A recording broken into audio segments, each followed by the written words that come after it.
मेरे दादाजी गांव के सरदार थे। गांव में जिस किसी की भी शादी होती, उनके घर वाले एक रात के लिए अपनी दुल्हन हमारी हवेली भेज देते। सुबह दादाजी उनको एक गिफ्ट देते और वह गिफ्ट दुल्हन किसी को ना दिखाती और कुछ दिन बाद ही लड़की उम्मीद से हो जाती। गांव के लोग दादाजी की बहुत इज्जत करते थे। हैरत की बात यह थी कि दादाजी ने सख्ती से मना किया हुआ था कि मेरी शादी नहीं करवानी और मेरी उम्र निकलती जा रही है। एक दिन गांव से एक दुल्हन आई। उसको अपने कमरे में बंद करके खुद उसकी जगह दुल्हन बनकर दादाजी के कमरे में चली गई। जब कमरे में गई तो सभी लाइट्स बंद थी और फिर अचानक से दादाजी ने मेरे साथ ऐसा काम किया कि मेरी चीखें निकल गई। दादाजी ने मेरे साथ कुछ किस्म दिल दहला देने वाली होती हैं और इन तकलीफ़ों से गुजर रहे लम्हों को बयान करने के लिए हमेशा शब्द कम पड़ जाते हैं। ऐसा ही एक किस्सा मेरे साथ भी पेश आया। गांव में मेरे दादाजी की बहुत इज्जत थी। गांव के लोग उन्हें बहुत इज्जत देते थे, उन्हें बड़ा मानते थे क्योंकि दादाजी बहुत से लोगों की मदद भी कर देते। हमारे गांव में एक अजीब बात था, जब भी किसी लड़की की शादी होती वह हमारी हवेली में आती, दुल्हन बनकर आ जाती और पूरी रात दादाजी के कमरे में गुजारती। सुबह एक तोहफा दादाजी उसे देते और वह तोहफा लेकर चली जाती। उसके ठीक कुछ दिन बाद ही वह गर्भवती हो जाती। मुझे यह बात हमेशा ही अजीब सी लगती। भला यह क्या तरीका था कि शादी के बाद दुल्हन दूल्हा के पास जाने के बजाय पूरी रात दादाजी के कमरे में गुजारे में जब से 12 साल की हुई थी यही देखती आ रही थी। पहले पहले तो मुझे इन बातों की समझ नहीं थी। अब तो मेरी उम्र भी 25 साल तक पहुंच गई थी। मैंने बहुत बार माँ से यह जानने की कोशिश की, लेकिन वह भी कुछ नहीं बताती थी। कहती तुम चुप रहो और खबरदार आइंदा यह बात पूछी भी तो। इस बार मेरी बचपन की सहेली की शादी थी। रेखा और मेरी बहुत गहरी दोस्ती थी। अपनी शादी पर रेखा बहुत दुखी और घबराई हुई थी। अपनी मेहंदी के दिन उसकी रंगत उड़ी हुई थी। मैंने उसे छेड़ते हुए कहा, दूल्हे के बारे में सोचकर घबरा रही हो? मेरी बात पर वह फीकी सी मुस्कुराहट लिए मुझे देखने लगी। कहने लगी, नहीं, तुम्हारे दादाजी का सोचकर डर रही हूँ। सच बता नीलू, तेरे दादाजी नई नवेली दुल्हन को अपने कमरे में रात भर क्यों रखते हैं? मुझे तो अपने होने वाले पति और गांव के बाकी लोगों की अज्ञानता पर हैरत है। शादी किसी से और विदाई किसी और के कमरे में। रेखा की बात सुनकर मुझे दुख तो हुआ। मैं उसकी बात पर सोचने लगी थी कि वह ठीक ही तो कह रही है। अगले दिन दुल्हन बनकर भी रेखा के चेहरे पर रौनक नहीं थी। आंखें खुशी की चमक के बजाय उदास थी। रिवाज के मुताबिक वह भी दादाजी के कमरे में बैठ गई। ना जाने क्यों, लेकिन इस बार तो मुझे नींद नहीं आ रही थी। मुझे यह जानने को उत्सुकता थी कि आखिर लड़कियां दादाजी के कमरे में जाती क्यों हैं। जब सब अपने कमरे में सोने चले गए तो मैं उठकर अपने कमरे से बाहर निकली। मेरा कमरा ऊपर वाले पोर्शन में था और दादाजी का कमरा नीचे के पोर्शन में। रात के अंधेरे में मैं चीज़ों को टटोल कर अंदाज़ा लगाकर धीरे धीरे नीचे उतरी। दादाजी के कमरे की लाइट जल रही थी। इसका मतलब वो जाग रहे थे। अजीब सी बात थी, दादा के कमरे की खिड़की भी हमेशा बंद ही रहती थी। ये कोशिश में पहले भी बहुत बार कर चुकी थी, लेकिन हर बार मुझे नाकामी का मुंह ही देखना पड़ता था। रेखा मेरी बचपन की सहेली थी। हम साथ स्कूल और कॉलेज तक इकट्ठे पढ़े थे।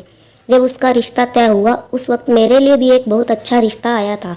मेरी माँ और बाबा भी इस रिश्ते पर रजामंद थे, लेकिन मेरे दादा ने साफ इनकार कर दिया कि नीलू का रिश्ता अभी नहीं करना। मुझे यह सुनकर हैरत भी हुई और अफसोस भी। हैरत इस बात की कि लड़के और उसके घर वाले हर लिहाज से हमारे लायक थे, तो फिर इनकार क्यों किया गया? और अफसोस इस बात पर कि मेरी सारी ही सहेलियों के रिश्ते तय हो चुके थे। मैं ही रह गई थी। मुझे इस रिश्ते के ना होने का बहुत दुख था, क्योंकि इसमें कोई ऐब नहीं था, लेकिन दादा ना जाने क्यों साफ मना कर रहे थे। मैंने पहले तो दरवाजे के पास जाकर कान लगाकर सुनने की कोशिश की कि आखिर दादा लड़कियों से क्या बातें करते हैं और लोग इतने कम अक्ल कैसे हो सकते हैं जो सजी सजाई दुल्हन उनके कमरे में छोड़ देते हैं। यहाँ तक कि दूल्हे को भी एतराज नहीं होता। भला ये क्या अंधेर नगरी है? मुझे सरगोशियाँ सी सुनाई दे रही थी। साफ शब्दों की समझ नहीं आ रही थी। मैंने बड़ी कोशिश की कि मैं समझ पाऊँ कि वह क्या बातें कर रहे हैं, लेकिन मुझे एक शब्द भी समझ नहीं आया। फिर मैंने दरवाजे की दर्ज से देखा कि शायद मुझे कुछ नजर आ जाए कि आखिर कमरे में हो क्या रहा है। तो सामने की दीवार पे सफ़ेद रोगन के अलावा कुछ भी ना दिखा। मैं जितनी कोशिश कर सकती थी मैंने कर ली। आज भी मैं मायूस होकर अपने कमरे में लौट आई। कमरे में आकर मुझे नींद नहीं आ रही थी। बार बार यह ख्याल आता रहा कि आखिर कमरे में हो क्या रहा है। मुझे याद आने लगा कि जब मैं छोटी थी तो मैं इसी तरह एक दुल्हन को दादा के कमरे में जाते हुए देख रही थी। मैंने माँ से पूछा कि माँ, आप भी शादी के बाद दादा के कमरे में गई थी? तो माँ ने कहा, चुप बेशरम, मैं तो बहू हूँ उनकी, बिल्कुल उनकी बिटिया जैसी। माँ ने मुझे डांट दिया था। मैं उस वक्त 16 साल की थी। मुझे उत्सुकता हुई कि पूछूं दादा जी से क्यों नई नवेली दुल्हन को अपने कमरे में लेकर जाते हैं। मैंने फिर माँ से कहा, तो दादा अंदर करते क्या हैं? मेरी बात पर एक थप्पड़ उन्होंने मुझे मारा। माँ ने कहा, जाओ यहाँ से, तुम्हारी उम्र नहीं है इन सब बातों की। मैं रोने लगी कि ये क्या बात हुई। दादा की उम्र है ऐसी हरकतें करने की जो वह कर रहे हैं। बहरहाल मैं पूरी रात सो नहीं पाई थी। सुबह ही नीचे उतर गई। मेरी दोस्त कमरे से बाहर आई तो इसके हाथ में एक तोहफे का डिब्बा था। मैं फौरन से रेखा के पास आ गई, उसका हाथ पकड़ा और उसे अपने कमरे में ले गई। वह भी अभी फैंसी कपड़े पहने हुए थी लेकिन चुप सी थी। मैंने उससे कहा कि रेखा, दादा के कमरे में क्या था? दादा कमरे में क्या करते हैं? मेरी बात पर वह खाली खाली आंखों से मुझे देखने लगी। कहने लगी, मुझे मेरा पति लेने आ चुका है, मुझे जाना है, मेरा हाथ छोड़ो। वह मुझसे अपना हाथ छुड़ाकर तेजी से मेरे कमरे से निकल गई। मुझे बड़ी हैरत हुई। ये तो मेरी दोस्त थी, वही दोस्त जो मुझसे कुछ भी नहीं छुपाती थी। हर बात रेखा मुझसे जरूर करती थी और जिस राज को मैं जानने के लिए इतने सालों से बेचैन थी, मुझे पूरी उम्मीद थी कि सुबह होते ही मुझ पर यह राज खुल जाएगा। मुझे फिर से मायूसी हुई थी। मुझे रेखा पर गुस्सा भी आने लगा कि अगर उसके साथ कुछ गलत भी हुआ है तो उसे बताना चाहिए था। मुझे अपने दादा इस एक वजह से कभी अच्छे नहीं लगते थे।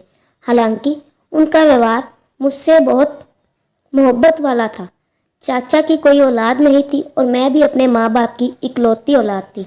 मेरी माँ मुझे बताती कि दादी की मौत उस वक्त हुई जब मेरे बाबा और चाचा छोटे थे, लेकिन दादा ने दूसरी शादी नहीं करवाई। माँ तो इस बात को ऐसे कह रही थी जैसे दादा ने दादी के नाम सारी उम्र गुजार दी हो। मुझे सुनकर हैरत हुई। मैंने दिल में सोचा, अच्छा होता जो दूसरी शादी कर ही लेते। दूसरी दादी कम से कम उन्हें यह सब जुल्म तो ना करने देती। वह हर नई दुल्हन के साथ ये करते हैं। मैंने भी दिल में पक्का इरादा कर लिया था कि रेखा से सच उगलवा कर ही रहूंगी।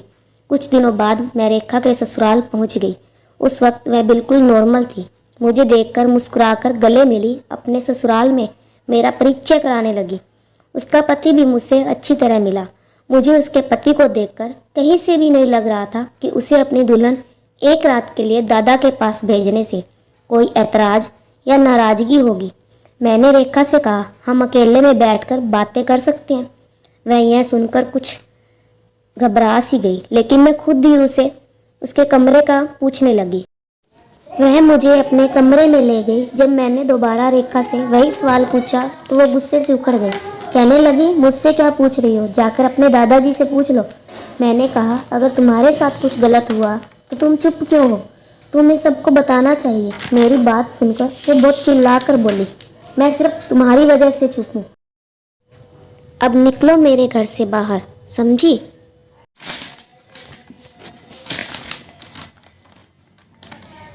और तुम्हें ज़्यादा ही जानने का शौक है तो किसी दिन खुद दुल्हन बनकर दादा के कमरे में बैठ जाना, सच पता चल जाएगा तुम्हें।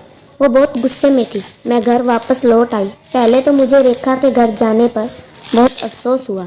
मैं रेखा के लिए दिल्ली हमदर्दी महसूस करते हुए गई, लेकिन उसने मेरा जरा भी लिहाज नहीं किया। क्या क्या मुझे नहीं सुनाया। कुछ दिन तो मुझे रेखा पर बहुत गुस्सा आता रहा, लेकिन फिर मैंने सोचा कि क्या हर्ज है अगर एक दिन मैं खुद दुल्हन बनकर दादा के कमरे में बैठ जाऊं। आखिर पता तो चले कि वह करते क्या है। यह सोच आते ही दूसरे ही लम्हे में झुरझुरी सी लेकर रह गई। हाय राम, मैं भी क्या सोच रही हूँ। मैंने खुद ही अपनी सोच बदल दी और उसके बाद मैंने इस बात पर सोचना भी बंद कर दिया। उन्हीं दिनों मेरा एक और रिश्ता आ गया। वह रिश्ता भी बहुत अच्छा था, लेकिन दादाजी का वही इनकार अपनी जगह कायम था। अब तो मेरी बर्दाश्त जवाब देने लगी थी। मैंने अपनी माँ से कहा कि बहुत हो गया, आप लोग क्यों दादाजी की हर बात चुपचाप मान लेते हैं? क्या मुझे यूं ही घर बैठा कर रखोगे? मेरी उम्र की मेरी सारी सहेलियां अपने घरों की हो चुकी हैं और मैं भी तक मायके की दहलीज पर बैठी हूँ दादा की वजह से।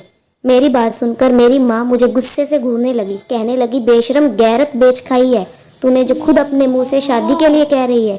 यही अपनी जुबान को दबा ले, अगर यह बात किसी मर्द ने सुन ली तो गजब हो जाएगा कि लड़की होकर खुद ही शादी की बात कर रही है।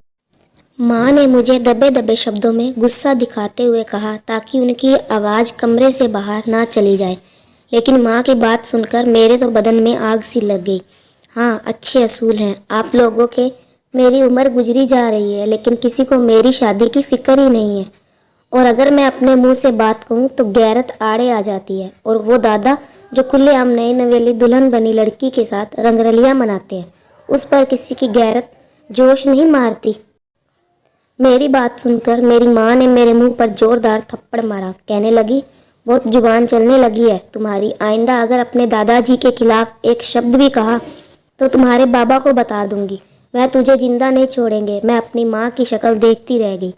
अब तो मेरी उत्सुकता और भी बढ़ गई थी कि आखिर ऐसा भी क्या अच्छा काम करते हैं वह नई नवेली दुल्हन के साथ एक कमरे में रहते हुए, वो भी अकेले में, जो सबके दिल में उनकी इतनी इज्जत है कि कोई भी उनके चरित्र पर शक नहीं करता। और ना ही पति अपनी पत्नी से इस रात की बात पूछता कि मेरी नज़रों के सामने किसी गैर मर्द के साथ रात गुजार कर क्यों आई हो। किसी अंधेर नगरी है, क्या घटिया अनपढ़ता का रिवाज है जो यह बेवकूफ़ इंसान उन्हें अच्छा समझकर अपनी इज्जत को रात भर के लिए उनके कमरे में भेज देते हैं। मुझे सब गांव वालों पर गुस्सा आने लगा था। इतनी आम सी बात भी उन्हें समझ नहीं आती कि जहां मर्द और औरत तना हो वहां तीसरा हैवान होता है। यह कैसे मुमकिन है कि एक जवान लड़की जो दुल्हन के रूप में सजी सवरी बैठी हो और एक मर्द, चाहे वो उम्र में किसी भी हिस्से में हो, उस दुल्हन को पूरी रात छुए बिना। मेरी अक्ल दंग थी। उस हालत पर अब मुझे किसी नई शादी का इंतजार रहने लगा। मैं दिल में पक्का इरादा कर चुकी थी कि इस बार दुल्हन के बजाय दादा के कमरे में मैं जाऊंगी। 2 महीने बाद एक लड़की की शादी का बुलावा आया। दादा इस बार पहले से ज़्यादा खुश थे, यहाँ तक कि अपने बालों पर मेहंदी भी लगाई, शादी पर नया जोड़ा पहना, परफ्यूम की खुशबू भी पहले से ज़्यादा लगाई। यह सब देखकर मेरा दिल कुछ दंग रह गया। लेकिन जब मैंने दुल्हन को देखा तो मेरे होश ही उड़ गए। वह 16 साल की खूबसूरत और हसीन लड़की थी, इतनी हसीन कि मैं देखकर दंग रह गई थी। वह लड़की पूरी तरह घबराई हुई और डरी हुई थी। पहले उसे हमारे बड़े से लॉन में बैठाया गया। मैंने किचन से बाहर निकलकर मेन स्विच ऑफ कर दिया। तैयार तो इस बार मैं बहुत अच्छे से हुई थी, इसीलिए जैसे ही अंधेरा छा गया मैंने लॉन में जाकर दुल्हन का हाथ पकड़ा और कहा कि मेरे साथ चलो। मैं उसे अपने कमरे में ले गई। मैंने जल्दी से उसका दुपट्टा उतारा और खुद पर ओढ़ लिया। अपना दुपट्टा उसे दिया और कहा कि तुम मेरे कमरे से बाहर मत निकलना। वह मुझे हैरत से देख रही थी। मैंने दुपट्टे से अपना घूंघट निकाला और नीचे जाकर दुल्हन की जगह पर बैठ गई। उसके कुछ देर बाद ही किसी ने मेन स्विच ऑन कर दिया। सब परेशान थे कि मेन स्विच बंद किसने किया था और मुझे दुल्हन समझकर दादा के कमरे में बिठा दिया गया। मेरा दिल ना जाने क्यों डर से फड़फड़ा रहा था। इतना बड़ा कदम तो उठा लिया था, लेकिन अब बहुत घबरा रही थी कि अगर मेरी पोल खुल गई तो मेरे माँ बाप तो मुझे बहुत मारेंगे। लेकिन अब क्या हो सकता था। मैं उस वक्त दादा के कमरे में दुल्हन की जगह बैठ चुकी थी। दादाजी ने जब कमरे में प्रवेश होकर अपने कमरे का दरवाज़ा बंद किया तो मुझे लगा मेरा दिल भी बंद हो गया। अगर वो मेरा घूंघट उठा लेंगे तो क्या होगा, यह सोच सोचकर मेरे अंदर से जान निकली हुई थी। कुछ ही देर में दादा मेरे सामने बैठ गए, कहने लगे, आज तक जितनी भी लड़कियां मेरे पास आई हैं तुम उनमें से सबसे ज़्यादा कम उम्र और हसीन हो। मैं तुमसे यह कहना चाहता हूँ कि मैं तुम्हें कल वापस नहीं जाने दूँगा। तुम्हें कल तलाक दिलवाकर अपने पास ही रखूँगा, क्योंकि मेरा तुम पर दिल आ गया है। इससे पहले कि वह मेरा घूंघट उठा दे मैंने कहा, यह कैसे मुमकिन है। मैं तो किसी और की दुल्हन हूँ। वह कहने लगे कि मैं कह दूंगा कि तुम चरित्र की अच्छी नहीं हो। मेरी बात पर सब मेरा यकीन करेंगे। अगर तुम मेरी बात आज से मान लोगी तो मैं तुम्हें अपनी जायदाद से बहुत कुछ दूंगा। मैंने कहा, मुझे ऐतराज़ नहीं, मुझे भी अपना पति पसंद नहीं है, मैं आपके साथ बाखुशी रहना चाहूँगी। अगर आप मेरी एक शर्त मान लें। तो वह कहने लगे, जो तुम कहोगी मैं ज़रूर पूरा करूँगा। मैंने कहा, आप मेरा घूंघट उठाए बिना मुझे आपकी हर सच्चाई से आगाह कर दे तो मैं आपकी सारी उम्र दासी बनकर रहूंगी। वह कहने लगे, ठीक है, तुम तो बहुत अच्छी हो जो मेरी बात बाखुशी मानने को तैयार हो। सुबह ही मैं तुम्हारे बारे में एक गलत फहमी लोगों के दिलों में डाल दूंगा कि यह लड़की चरित्रहीन है। इससे तुम्हारा पति तुम्हें छोड़ देगा और मैं कहूँगा कि मेरा दिल बहुत नरम है, इसलिए मैं इसे अपना लेता हूँ। मैंने कहा, अब आप मुझे ये बताओ, आपने कैसे लोगों को बेवकूफ़ बना लिया।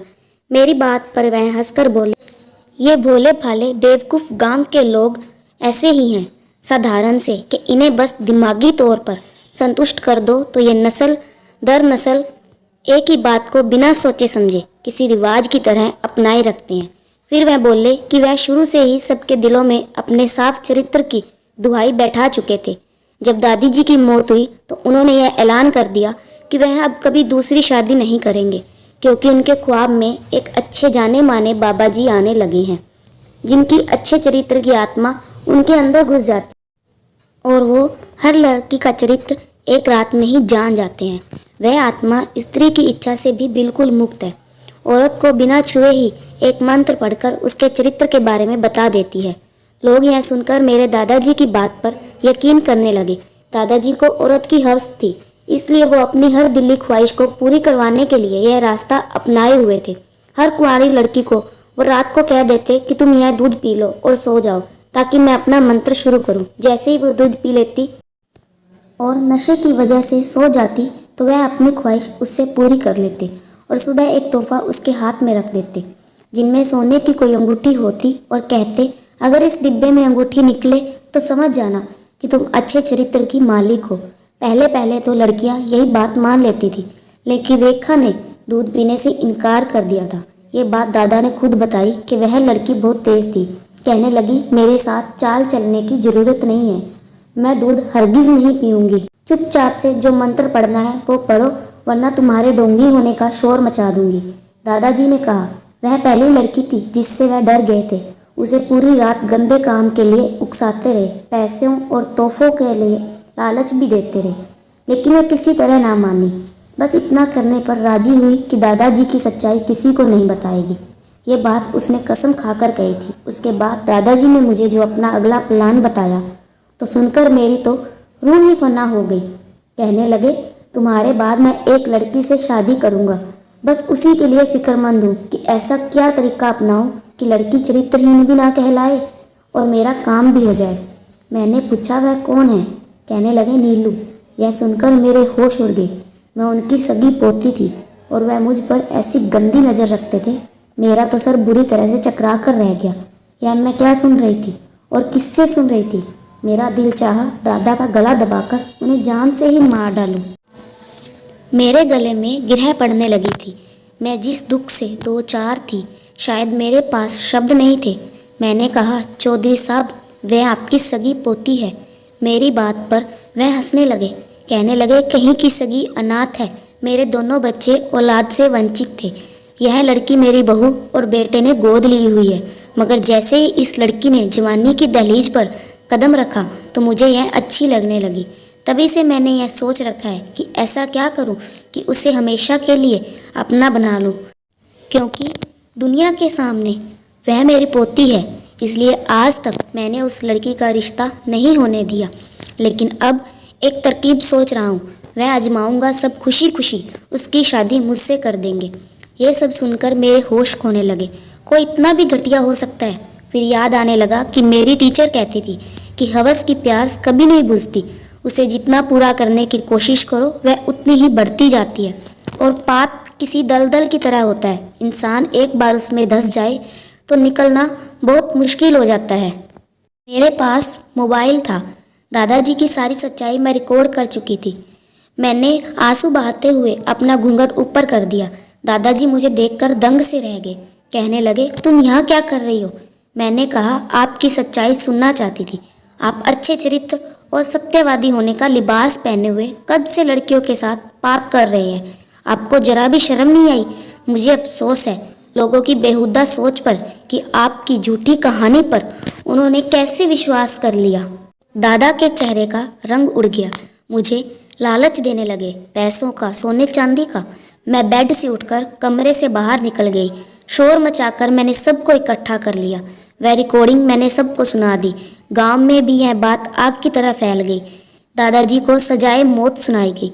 मुझे अपने किए पर जरा भी अफसोस नहीं था, क्योंकि मैंने एक गलत रस्म को ख़त्म किया था और लोगों को भी यह समझाने की कोशिश की थी कि ऐसे किसी के ऊपर भी विश्वास नहीं करना चाहिए। बातों में आकर अपनी पाकीज़ा बेटी को किसी दरिंदे के सामने उनकी हवस का शिकार ना